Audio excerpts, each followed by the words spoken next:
Dalam nama Bapa dan Putra dan Roh Kudus. Amin. Allah Bapa yang Maha Kasih, puji dan syukur kami ucapkan kepadamu, karena Engkau telah memberikan Yesus Kristus kepada kami sebagai Juru Selamat. Melalui Dia, kami telah menerima anugerah Ekaristi sebagai perayaan dan kurban dirinya yang mulia. Kami mohon perkenankanlah kami bersekutu dengan Dia, agar kami dapat berbuah dan menghasilkan buah-buah kebaikan yang dapat dinikmati oleh semua orang dalam kehidupan ini. Doa ini kami sampaikan kepadamu melalui Yesus Kristus Tuhan dan Juru Selamat kami yang hidup dan berkuasa kini dan sepanjang segala masa. Amin. Sekali peristiwa, Yesus berkata kepada orang banyak, "Akulah roti hidup yang telah turun dari surga. Jikalau seorang makan dari roti ini, ia akan hidup selama-lamanya. Dan roti yang kuberikan itu ialah dagingku yang akan kuberikan untuk hidup dunia." Orang-orang Yahudi bertengkar antara sesama mereka dan berkata, "Bagaimana ia ini dapat memberikan dagingnya kepada kita untuk dimakan?" Maka kata Yesus kepada mereka, "Aku berkata kepadamu, sesungguhnya jikalau kamu tidak makan daging Anak Manusia dan minum darahnya, kamu tidak mempunyai hidup di dalam dirimu. Barang siapa makan dagingku dan minum darahku, ia mempunyai hidup yang kekal, dan aku akan membangkitkan dia pada akhir zaman.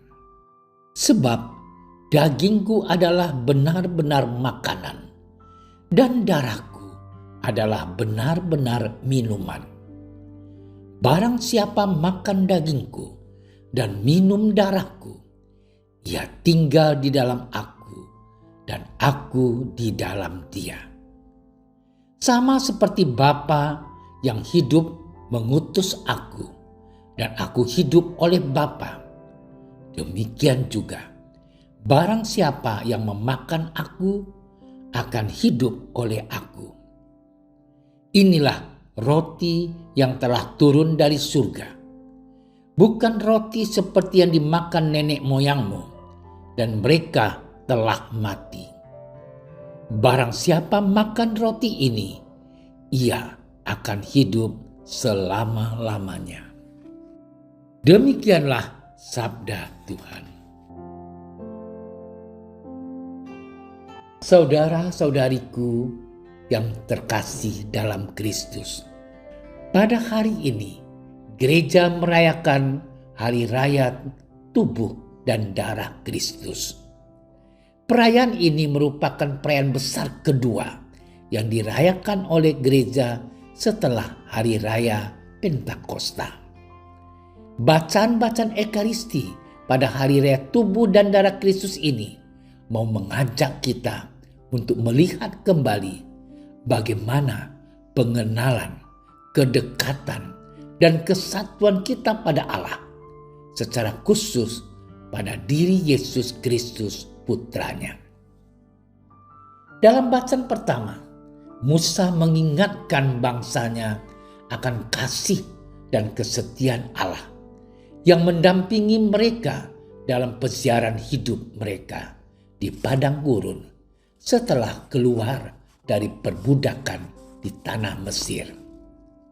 Di padang gurun Allah mau membentuk dan menempa bangsa Israel untuk menjadi bangsa yang bersatu, teguh, dan setia, dengan memberikan kepada mereka berbagai kesulitan, kelaparan, kehausan, penyakit, kesakitan, bahkan kematian.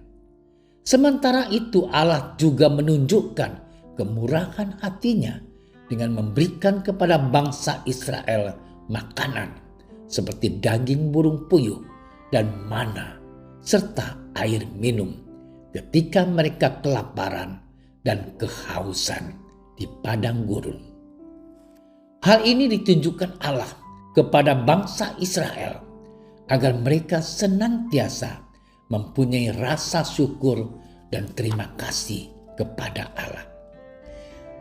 Dalam bacaan kedua, Paulus mengingatkan umat di Korintus agar kiranya mereka menjadi umat yang guyup, rukun, dan saling bersatu padu. Keguyuban, kerukunan, dan kesatuan umat itu hendaknya tetap dipelihara dalam kesatuan mereka dengan Kristus sendiri. Bagi Paulus, kemajemukan dan keragaman umat dalam banyak hal janganlah menjadi alasan bagi mereka untuk tidak bisa bersatu dan saling memikirkan diri sendiri. Kesatuan dan keguyuban umat harus terpelihara dalam perjamuan Ekaristi. Sebab dalam perjamuan Ekaristi, Yesus hadir dan Yesus mempersembahkan dirinya bagi umat.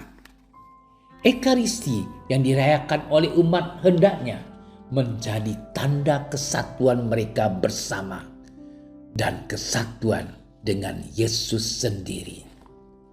Saudara-saudariku yang dicintai Tuhan, sementara dalam bacaan Injil yang diambil dari Injil Yohanes, secara tegas dan eksplisit Yesus mengatakan kepada para murid dan kepada orang banyak bahwa Dialah roti hidup yang turun dari surga.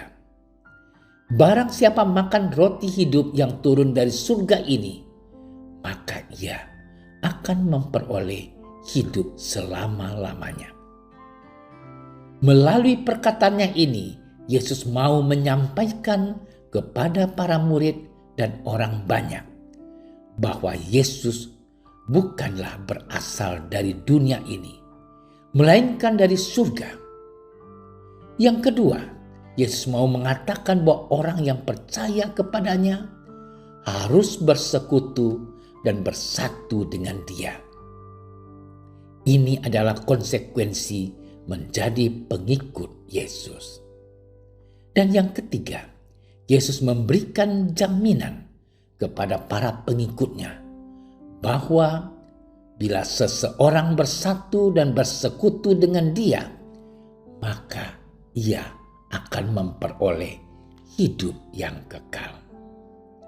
Jaminan ini adalah jaminan yang sudah dimeteraikan dan tak terbatalkan. Bapak, Ibu, dan saudara-saudari yang terkasih dalam Kristus, bagi kita umat Katolik, kita mempunyai perayaan yang amat agung yang mengungkapkan iman kita, kurban Yesus, dan sekaligus kesatuan kita dengan Dia. Perayaan itu adalah perayaan Ekaristi.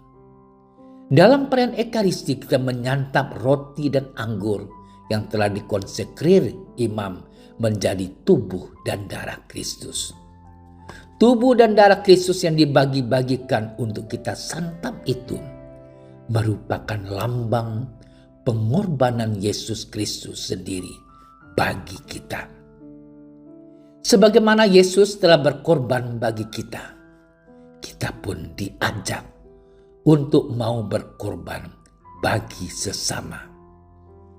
Pengorbanan yang diinginkan oleh Yesus secara konkret adalah mau berbagi dengan sesama yang miskin dan papa, memperhatikan yang sakit, menolong yang berkekurangan, mau melayani di paroki, di kering dan lingkungan, serta hal-hal lain yang membutuhkan pengorbanan dari kita, baik materi, tenaga, dan pikiran sendiri. Jika semuanya itu sudah kita lakukan, maka kita telah menghasilkan buah-buah Ekaristi. Inilah makna dari hari raya tubuh dan darah Kristus yang kita rayakan ini.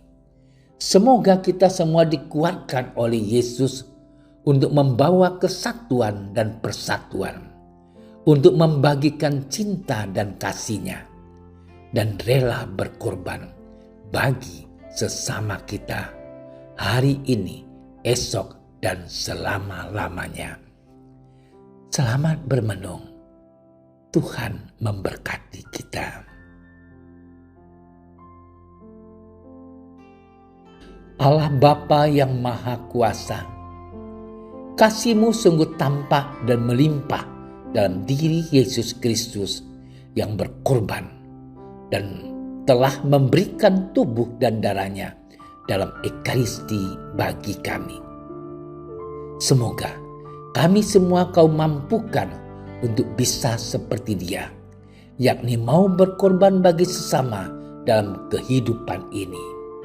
Sebab Dialah Tuhan dan pengantara kami yang hidup dan berkuasa bersama Dikau dalam persatuan dengan Roh Kudus, Allah sepanjang segala masa.